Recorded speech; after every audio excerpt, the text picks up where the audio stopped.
महाराष्ट्र की राजनीति में इन दिनों काफी उथल पुथल देखने को मिल रही है, जहां शिवसेना के एकनाथ शिंदे ने अपनी ही पार्टी और हुकूमत के खिलाफ मोर्चा खोल दिया और शिवसेना के दूसरे तमाम बागी विधायक एकनाथ शिंदे के हमरा गुजरात से निकलकर गुवाहाटी पहुंच चुके हैं।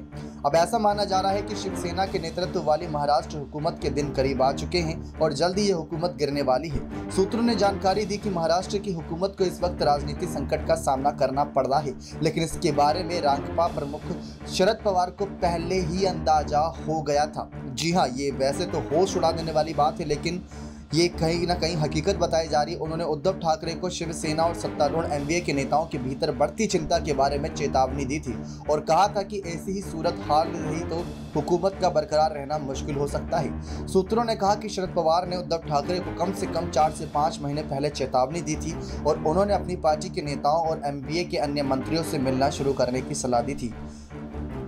मीडिया रिपोर्ट्स के हवाले से ये लिखा गया है कि यहां तक कि कुछ मौकों पर पवार को भी ठाकरे से मिलने का समय नहीं मिला। जानकारी के मुताबिक पवार सीएम की अनुपलब्धता से परेशान थे, जो सभी पार्टियों के नेताओं से मिलने के लिए समय नहीं निकाल रहे थे। एक दूसरे सूत्र ने कहा कि उद्धव नियमित रूप से बातचीत नहीं कर रहे थे।